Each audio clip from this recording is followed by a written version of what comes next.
One of the rules of long-term civilizations is distributed knowledge, i.e. not all concentrated in one big library, as it were, and the capacity, therefore, to recreate infinitely. But the Bronze Age example, all those people had bronze technology. Well, they had the technology to use bronze, but the supply chains that allowed them to use that knowledge, to allow them to use that technology, broke down. So there was no reason to smelt bronze because you couldn't afford the tin. Copper was cheaper, but tin had to be shipped from some really distant places. Like the Phoenicians, again, like something like 800 BC, were sailing all the way to Britain to buy tin, right? And I think the point about distributed technology is completely correct. In the last 10,000 years, when we look at Eurasian civilization, it seems that improvements in agriculture that don't rely on infrastructure and improvements in various localized metallurgy, something a blacksmith can do, stick. Even through civilizational collapses like this, there are some advancements that are preserved, right? You know, if you import potatoes from the New World and your civilization goes south, you're unlikely to lose potatoes because they literally have a DNA. They literally are reproducing on their own. And a blacksmith that previously perhaps worked on weapons for legionaries might still find custom commissions with a warlord, or might manufacture jewelry to support themselves.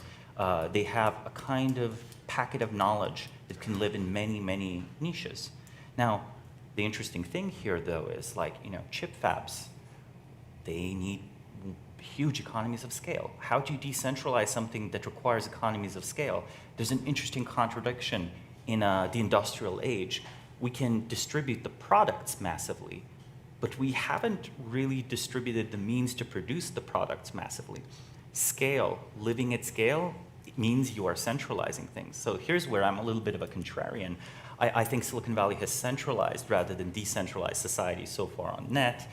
Even though personal computers were amazing, however, our information is now processed in big computers, perhaps not too dissimilar from mainframes of old. And these servers, these computers, are in jurisdictions of various governments. And I count the United States and I count Europe here as well.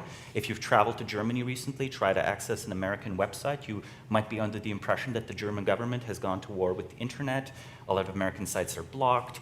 Google is paying massive and massive fines for not complying with legislation that seems to be targeted at US companies, right? So there's an interesting point there where the information is now more and more being used as a tool of political control. The decentralization of information seems to be like rolling back a little bit because the physical infrastructure in which it lives is kind of centralized. Well, you know, that raises an interesting question. Many of us, and I'll put myself right there, I suspect Stuart and a few of us, have been lamenting the fragmentation of the internet. Right? Yes. The idea was we were going to have this kind of global system that everybody would access, and universal knowledge and collaboration on a global scale, et cetera. And now we're going to have the Chinese internet, the European internet, the American internet. Well, maybe it's actually a good thing, not a bad thing, right? You know, it may increase robustness, exactly. And, you know, so if the Chinese copy everything from the West, that may be a good thing. You know, and I mean... I was proposing that, like, I think on a civilizational aspect, it is extremely good for the Chinese to have good chip fabs. Yeah. But on an economic incentive landscape, no current owner of a chip fab wants, like, someone else to possibly, figure out how to make it.